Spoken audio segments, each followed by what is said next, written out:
and welcome to the Asheville View. Today we're going to discuss stereotypes and how they affect our lives, how they shift things around for us, even when we don't mean for them to.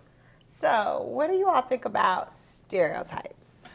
Well, I think it's unfortunate that they still exist today, and whether it's race or gender or culture.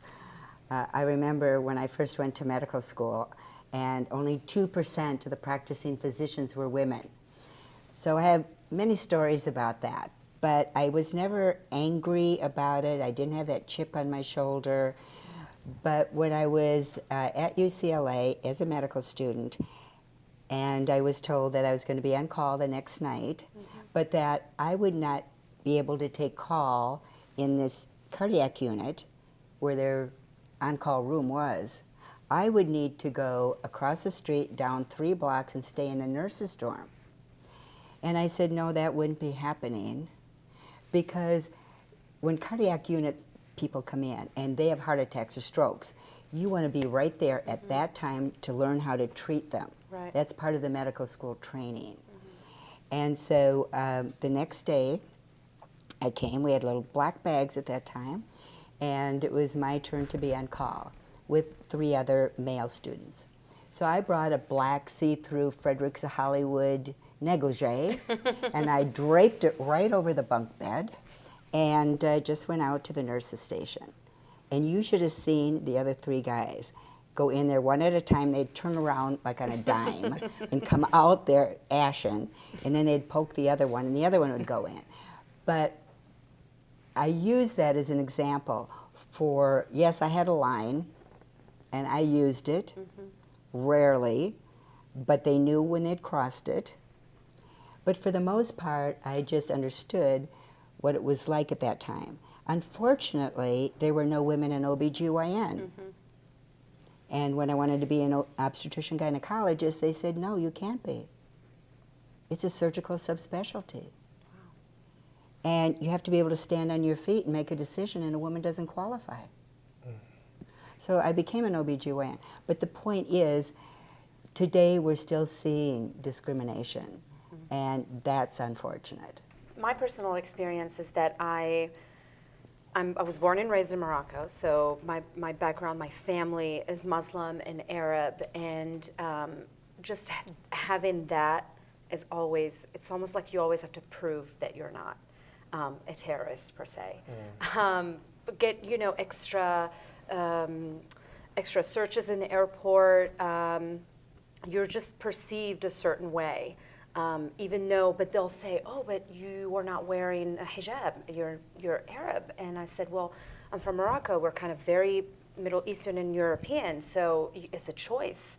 But they don't understand that it's not just because what you see on TV, that not all people who have an Arabic name or an Arabic background are per se terrorists. And the way it carried over to my own personal life is that when I speak to my family and I'm at the grocery store, I would switch from Arabic to French, because French was just the nicer language, just not as harsh and not as perceived that way, perceived threatening.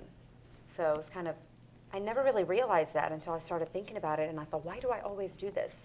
And that's how it personally affects me, and I feel like you really have to put it out there, especially when you have children.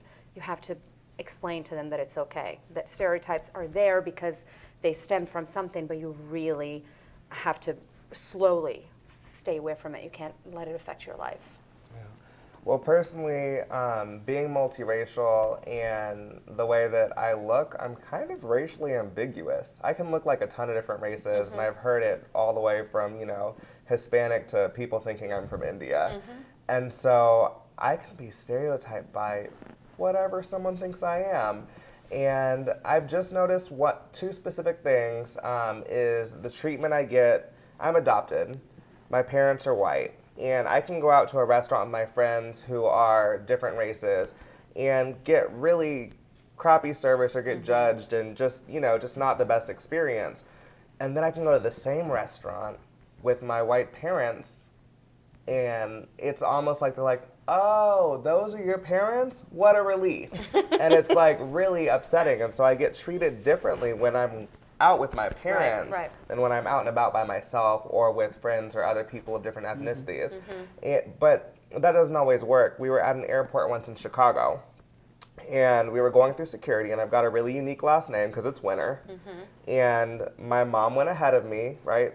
They looked at her ID, it said Winter.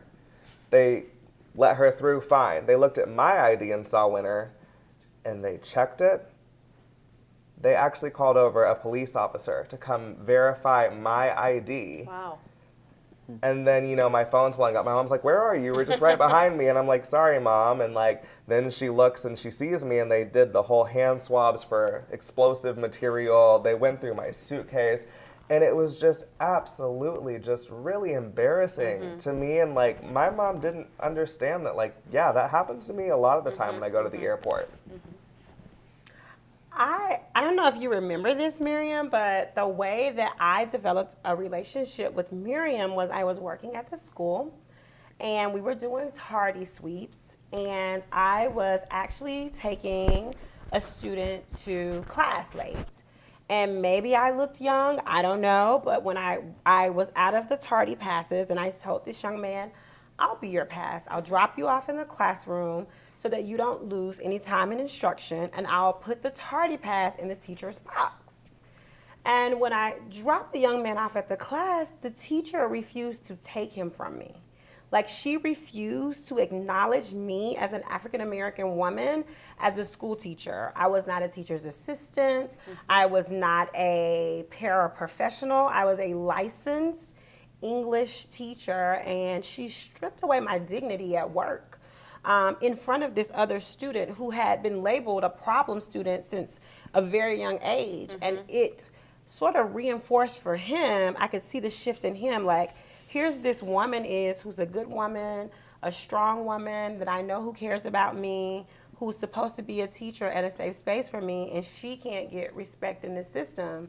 And Myriam ran out of her classroom to jump to my rescue, to jump in front of me and this teacher and say, hey, this is not right. What are you doing?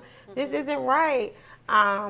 And it was like, for the first time, I realized, like, no matter how many degrees I have, no matter how much money I have, no matter how smart I am, no matter where I am, like, I'm gonna have these stereotypes play against me, and that people are gonna judge me.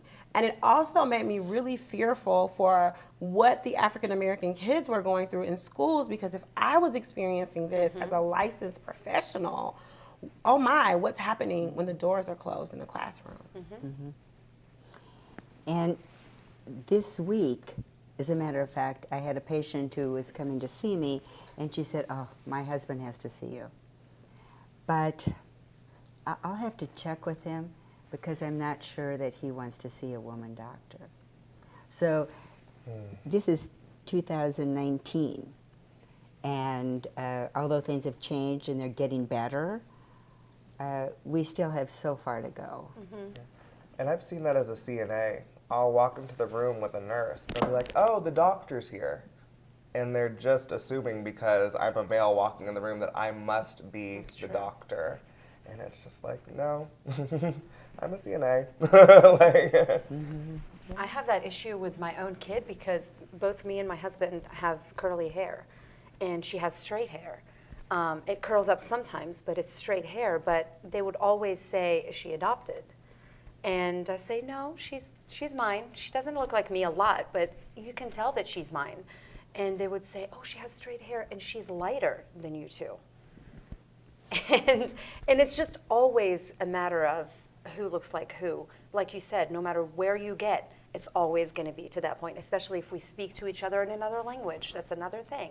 They'll always say, oh, but you guys don't really look alike.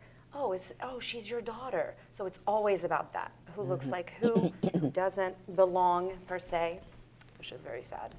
So just before we close out here, how are you dealing with the stereotypes in your own life? Well, for me, I'm still doing what I always did. And many times other people's opinion of me is not my business. You have to sort those out. but I do the best work. I care for my patients.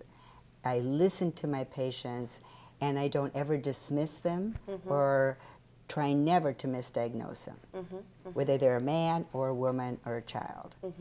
So I think for me, to stay credible and continue that way, I sometimes have to have my blinders on and just do my best work. Same here. You just have to not prove them wrong, but you just have to really lead by example. You have to try. I know it's hard because we try harder. There's a stigma, there's a stereotype out there, and you have to work hard to show a good example and be the best version of yourself. And it's not a case-to-case scenario. I think the most important thing is to, like you said, show an example. Don't treat people like that. Try not to stereotype people. And maybe someone will learn.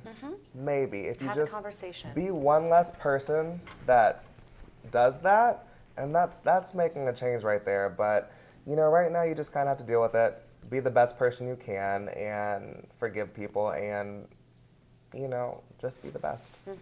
And I want to thank you because I don't feel discriminated against being the only white person on the panel. You mean to tell us we didn't even notice I Dr. didn't notice Norling? that. Wait, I didn't think she's so. off the Thank panel you. I now. didn't think so. Thank you for including me. And we'll be right back with the Asheville View.